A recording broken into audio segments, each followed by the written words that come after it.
Fundamentos normativos en torno a la inclusión social de personas con discapacidad.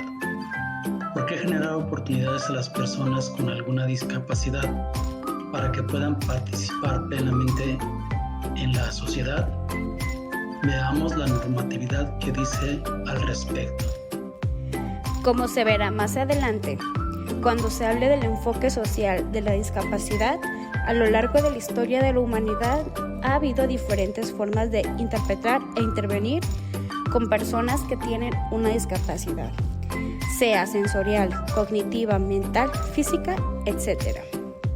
No obstante, agrupaciones en defensa de los derechos humanos o las mismas personas con discapacidad han propiciado movimientos que han llevado a reconceptualizar el término de discapacidad. Esto ha permitido avanzar en acciones en torno a su inclusión plena dentro de la sociedad, a que sean tratados como cualquier persona. Esto sobre todo reconociendo el principio de la diversidad. Por lo tanto, a continuación se agrega alguna normatividad al respecto, iniciando con la Convención Internacional sobre los Derechos de las Personas con Discapacidad, que en su artículo 24, relativo a la educación, menciona en el numeral 2 la recomendación de hacer efectivo este derecho a la educación, asegurando que las personas con discapacidad pueden acceder a una educación primaria y secundaria inclusiva, de calidad y gratuita, en igualdad de condiciones con las demás, en la comunidad en que viven. Además, se hagan ajustes razonables en la función de las necesidades individuales. Con base en ello, las naciones generaron la normatividad correspondiente, generándose en México la Ley General para la Inclusión de las Personas con Discapacidad en el 2011. Con relación a la educación, se menciona en el artículo 12.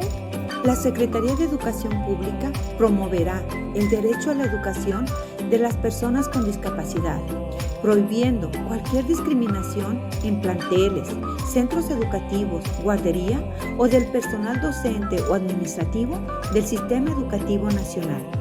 Actualmente, con la reforma del artículo 3 constitucional en el 2019, se cita en la fracción 2, inciso F, sobre los criterios que regirán la educación, que será inclusivo, al tomar en cuenta las diversas capacidades, circunstancias y necesidades de los educandos.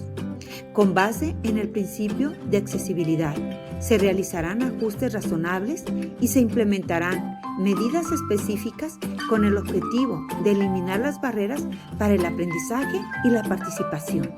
Con la reforma del artículo 3 constitucional se generará una nueva Ley General de Educación, la cual menciona que el artículo 13, con reforma al tema que estamos abordando, que se fomentará en las personas una educación basada en la identidad, el sentido de pertenencia y el respeto desde la interculturalidad, para considerarse como parte de una nación pluricultural y plurilingüe, con una historia que cimenta perspectivas del futuro, que promueva la convivencia armónica entre personas y comunidades para el respeto y reconocimiento de sus diferencias y derechos en un marco de inclusión social. De hecho, se generará un capítulo exclusivo sobre la educación inclusiva, en los artículos del 61 al 68. Como ejemplo de ello, se transcriben los artículos 61 y 62, que a la letra dice: Artículo 61. La educación inclusiva se refiere al conjunto de acciones orientadas a identificar, prevenir y reducir las barreras que limitan el acceso, permanencia, participación y aprendizaje de todos los educandos al eliminar prácticas de discriminación, exclusión y segregación. La educación inclusiva se basa en la valoración de la diversidad, adaptando el sistema para responder con equidad a las características, necesidades, intereses, capacidades, habilidades y estilos de aprendizaje de todos y cada uno de los educandos. Artículo 62.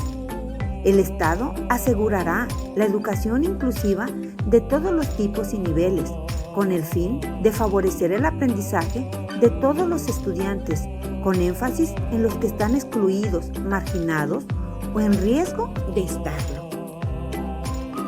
A raíz de estas reformas, se actualizan las normas de control escolar, agregándose en el anexo 6 las especificaciones en la atención de alumnas y alumnos con discapacidad, actitudes sobresalientes o dificultades severas de aprendizaje, conducta o comunicación, proponiendo acciones en los consejos técnicos escolares para la identificación de estos alumnos que enfrentan barreras para el aprendizaje y la participación, una evaluación inicial, la planeación de intervención con ajustes razonables y la colaboración entre docentes, directivos y madres y padres de familia. Otro documento de referencia es la publicación por la SEP de la Estrategia Nacional de Educación Inclusiva, la cual consiste en el reconocimiento de los ámbitos de las políticas y culturas en las escuelas que han llevado a prácticas excluyentes, para lo cual se propone la identificación de barreras en los contextos escolares áulicos que limitan el aprendizaje y la participación del alumnado, considerando en la medida de los posibles su identificación en los contextos familiar y comunitario. Esto llevaría a las escuelas a generar entornos más inclusivos, proponiéndose algunas acciones como garantizar la accesibilidad dentro de las escuelas, eliminando barreras estructurales o normativas. Un diseño universal para el aprendizaje, en el que se utilice variedad de recursos que se ajusten a las necesidades, intereses y ritmos de aprendizaje del alumnado, dada la diversidad que existe en las aulas. Y en los casos que se precisen, la realización de ajustes razonables que permitan atender algunas necesidades educativas específicas.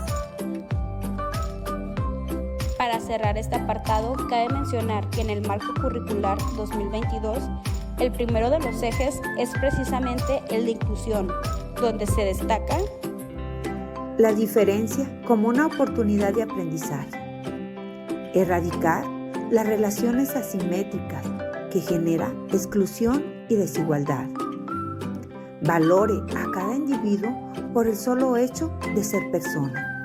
Generemos una cultura de inclusión. Edición personal de la USAER, Pedro Villaseñor, octubre 2022.